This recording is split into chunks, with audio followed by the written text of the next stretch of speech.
চেন্নাইতে গিয়েই KKR match জিতবে, 6 বলে 45 রান বাকি।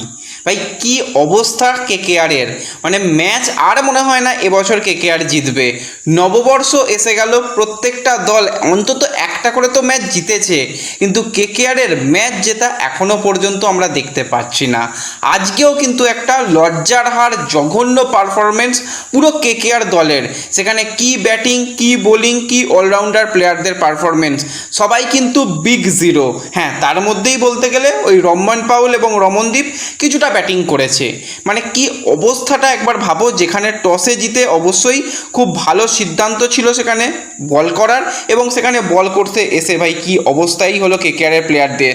সুনীল নারিন কেকেআরের কাছে একমাত্র প্লেয়ার রয়েছে যে ছাড়া কিন্তু প্রত্যেকটা প্লেয়ারকে চেন্নাইয়ের প্লেয়াররা কিন্তু জাস্ট শেষ করে দিয়েছে। সেখানে বৈভব অরোরা তো 4 ওভার বল করেছে, 55 রান দিয়েছে, হ্যাঁ একটা উইকেট তুলেছে।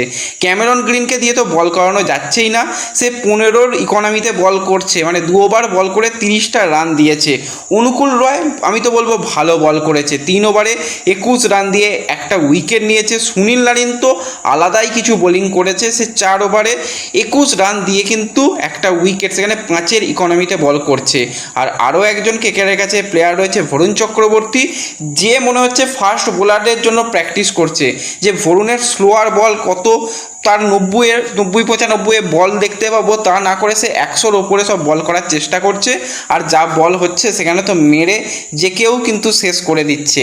এবং অপরদিকে কার্তিক ত্যাগী প্লেয়ারটা কিন্তু ইমপ্রেসিভ পারফরমেন্স করছে, 4 ওভারে 35 রান দিয়ে কিন্তু 2টো উইকেট নিয়েছে।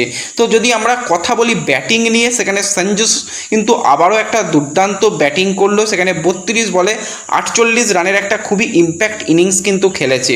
ওপেনার হিসাবে শুরু করেছিল ঋতুরাজের সঙ্গে একটা পার্টনারশিপ করার চেষ্টা করে, কিন্তু ঋতুরাজ ভাই শুধুমাত্র ক্যাপ্টেন বলেই এই দলে রয়েছে, তা না হলে কিন্তু ঋতুরাজ থাকতো না। তো সেখানে ঋতুরাজ কিন্তু আবারও সেই মাত্র 7 রান করে থালাফরে রেজান আউট হয়ে যায়। কিন্তু আয়ুষ মাত্রে এসে কি ইম্প্যাক্ট এনেছিল, 17টা বল খেলেছে 38 রান, সেখানে 2টো বড় 6 মারতে দেখেছি, 4 মেরেছে 6টা, এবং একটা দুর্দান্ত স্টার্ট কিন্তু কেকেআরকে দিয়ে গেছে। তারপর ব্রাভিস এসে কিছুটা টাইম নিয়েছে, হ্যাঁ ব্রাভিস এর থেকে অনেক ভালো খেলতে পারে, কিন্তু ব্রাভিস 41 রান করেছে, অনেক দিন বাদে কামব্যাক করছে, এবং সে ব্যাটিংয়ে এসেই 41 রানের একটা ভালো ইনিংস। সারফারাজ কিন্তু কিছুটা হলেও স্ট্রাগল করেছে, স্ট্রাইক রেটটা নিয়ে প্রশ্ন থাকবে, সেখানে 23 রান করেছে 18 বলে। এবং শেষে শিবম দুবে এবং জেমি ওভারটন তারা কিন্তু কিছু রান করে, মনে হচ্ছিল যে একটু রান কম হয়ে গেল, কারণ এই রকম পিচ যেখানে বোলাররা বাজে বল করেছে, বোলাররা মার খেয়েছে, মনে হচ্ছিল যে সিএসকে একটু রান কম করে ফেললো, 15-20টা রান কম করে ফেললো। আরে কেকেআরের বিরুদ্ধে যদি এই রান করেও ভয় পায় আর কিছু বলার নেই। তো সেখানে কেকেআরের হয়ে কিন্তু ওপেনারে বিরাট বড় চমক আমরা দেখতে পেলাম, সুনীল নারিন এবং ফিন অ্যালেনকে কিন্তু একই সাথে ওপেনার হিসাবে পাঠানো, এটা কিন্তু একটা ভালো সিদ্ধান্ত ছিল। কিন্তু ফিন অ্যালেন বলল ধর আমার ব্যাট করতে ভালোই লাগছে না, 1 রান করে আউট হয়ে যায়। সুনীল নারিন স্ট্রাগল করেছে, সে কিন্তু চেষ্টা করছিল বড় হিট করার, সেখানে কিন্তু 2টো 6 2টো 4 মেরেছে, 24 রান করেছে। আজিঙ্কা রাহানে টুকটুক করে কিন্তু টেস্ট খেলা ভালোই শুরু করেছিল, এবং তার সঙ্গে আঙ্ক্রিজ রঘুবংশীও কিন্তু টেস্ট ভালোই খেলছিল। দুজন মিলে টেস্ট খেলতে খেলতে সেখানে কিন্তু আজিঙ্কা রাহানে আউট হয়ে যায় 28 রান করে, এবং রঘুবংশী আউট হয়ে যায় 27 রান করে। তো এছাড়া রিঙ্কু সিং এবং ক্যামেরন গ্রিন তারাও কিন্তু, রিঙ্কু যেটা তো রান করেছে সেখানে হচ্ছে 12 বলে 6, দুর্দান্ত টেস্ট খেলছিল, এবং ক্যামেরন গ্রিন এসেই তো ফার্স্ট বলে উইকেট। তো এই জায়গাতেই কিন্তু দুর্দান্ত বোলিং করেছে, কিন্তু একই ওভারের মধ্যে 2টো উইকেট নিয়েছে নূর, এবং নূর কিন্তু এবার ছন্দে ফিরেছে। নূর যা আজকে বল করেছে অসাধারণ, নূর বল করেছে, সেখানে 3টে উইকেট নিয়েছে মাত্র 21 রান দিয়ে। এবং আকিল হোসেন ইম্প্যাক্ট প্লেয়ার হিসাবে খেলানো হচ্ছে, খুব বেশি উইকেট না নিলেও যেভাবে কৃপণ বোলিং করছে, 4 ওভারে মাত্র 26 রান দিয়ে একটা উইকেট নেয়। এবং খালিল সে কিন্তু শেষে ইনজিওর্ড হয়ে যায়, সেও কিন্তু আজকে শুরুতে দুর্দান্ত বল করেছে, সেখানে কিন্তু সে তার স্পেলের একটিমাত্র বল করতে পারেনি, 3 ওভার 5 বল করে 24 রান দিয়ে একটা উইকেট নিয়েছে। জেমি ওভারটন সেও একটু বেশি রান আজকে খেয়ে গেছে, বা গুরজানপ্রীত সেও একটু রান খেয়ে গেছে, কিন্তু তারপরেও দুর্দান্ত বোলিং কিন্তু তারাও করেছে। সেখানে জেমি ওভারটনের কথা বললে সে 32 রান দিয়েছে, উইকেট পায়নি। সেখানে গুরজানপ্রীত সেও কিন্তু 1 ওভার 1 বলই বল করেছে, এখানে 23 রান খেয়ে গেছে। তো আমি তো বলবো রমনদীপ কিছুটা ব্যাটিং করার চেষ্টা চেষ্টা করেছে 150 স্ট্রাইক রেটে, শেষ পর্যন্ত দেখতে গেলে 35 রান করেছে, যেটা ঠিকঠাক। রহমান পাউল সেও কিন্তু চেষ্টা করেছে, কিন্তু তার আগের প্লেয়াররা তো এসে পুরো ধেরাতে শুরু করে দিয়েছে। এইভাবে চলতে থাকলে কেকেআর কেন এবছরে মনে হয় না আর ম্যাচ জিততে পারবে। দেখতে দেখতে এতগুলো ম্যাচ হয়ে গেল, সেখানে কেকেআর ম্যাচ জিততে পারছে না। আর সামনের দিকের ম্যাচগুলো কেকেআরের জন্য খুবই কঠিন ম্যাচ হতে চলেছে, সেই ম্যাচগুলো যেটা কিন্তু যথেষ্ট চাপ। তো এক্ষেত্রে কিন্তু বোঝা যাচ্ছে যে ম্যানেজমেন্টের মধ্যে কোনো রকম ভালো সম্পর্ক নেই। সেখানে ব্রাভো বা টিম সাউদি বা সেখানে কিন্তু শেন ওয়াটসনের সঙ্গে কিন্তু আলাদা করে মানে কথা কেউ বলছে না, তারা তাদের মতন বসে আছে। একটা দলে ফাটল তৈরি হয়েছে, টিমের ড্রেসিং রুম একদমই ভালো নেই। সেখানে রাহানে মনে করে যে রাহানেই দলের সবথেকে সেরা প্লেয়ার। হ্যাঁ, সে তো টেস্টে হেভি খেলছে এবং টেস্টের জন্য নো ডাউট সে ভালো প্লেয়ার বলতে হয়। এবং আজকেও কিন্তু কেকেআরকে সিএসকে হারিয়ে দিল শেষ পর্যন্ত দেখতে গিয়ে 33 রানে। তার মানে বোঝাই যাচ্ছে একটা বড় রানে কিন্তু আবারও কেকেআর ম্যাচ হারলো।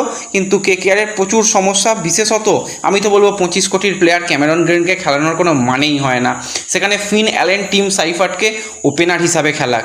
দুজন প্লেয়ার আমরা দেখেছিলাম যে নিউজিল্যান্ডের হয়ে টি20 ওয়ার্ল্ড কাপে কি ইনিংসগুলোই খেলেছিল, তাদের দুজনকে খেলালে এই যে কেকেআরের যে ওপেনারের সমস্যা, সেই সমস্যা সমাধান হয়ে যাবে। হ্যাঁ, একজন হয়তো আউট হয়ে যাবে, আরেকজন দাঁড়িয়ে থাকবে, তো সেক্ষেত্রে কেকেআরের সমস্যার সমাধান হতে পারে। এছাড়া রহমান পাউল, তাকে ফিনিশার হিসাবে ব্যবহার করা, এবং সুনীল নারিন, তারা চারজন মিলেই সেখানে কাজ সামলে দেবে এবং তাদেরই কিন্তু ব্যবহার করাটা দরকার, তাহলেই কিন্তু কেকেআরের জন্য কিছু ভালো হবে।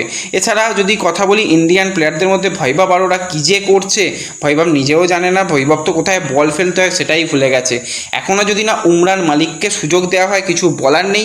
রিঙ্কু সিংকে পরের ম্যাচ থেকে সুন্দরভাবে তাকে মাঠের বাইরে করে দেওয়া দরকার, তাকে টিম লিস্টে রাখাই দরকার নেই, তাকে মাঠের বাইরে করে দেওয়া হোক। সেই জায়গাতে কিন্তু প্লেয়ার তো রয়েছে, তাদের কিন্তু ব্যবহার করা দরকার।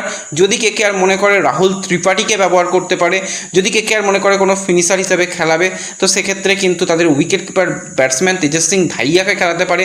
তাদের একটু সুযোগ দিতে হবে, ইয়াং প্লেয়ারদের সুযোগ দিলে তারা বেটার কিছু করতে পারবে। কিন্তু এই রকমভাবে এক্সপিরিয়েন্স প্লেয়াররা যদি ধেরায়, তো সেক্ষেত্রে টিম যে ম্যাচ জিতবে না সেটুকু বোঝা যায়। এবং আজকেও কিন্তু কেকেআর ম্যাচ জিতলো না। ভবিষ্যতে কেকেআর যে কবে ম্যাচ জিতবে সেটা শুধুমাত্র কেকেআর জানে। তো সিএসকে কিন্তু যথেষ্ট চাপে পড়েছিল, কিন্তু সিএসকে সেই জায়গা থেকে তারা কামব্যাক করেছে। তারা পরপর 3টে ম্যাচ হারলেও কিন্তু লাস্ট 2টো ম্যাচ জিতেছে। এখনও পর্যন্ত 10 নম্বর পজিশনেই কেকেআর রয়ে গেল।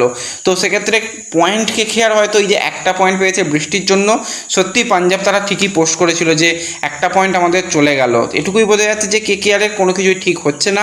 ক্যাপ্টেন কেকেআরকে পরিবর্তন করতে হবে, কোচও যদি পরিবর্তন করে নেয় খুব একটা খারাপ হবে না, সেটা ভালোই হবে। যা এর থেকে তো আর খারাপ কিছু হওয়ার নেই, এরপরে যা হবে ভালো হবে। তো সেক্ষেত্রে ক্যাপ্টেন পরিবর্তন করুক, কোচ পরিবর্তন করুক, তাহলে হয়তো কেকেআর কামব্যাক করতে পারবে।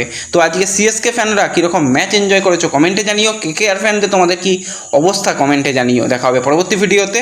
ধন্যবাদ।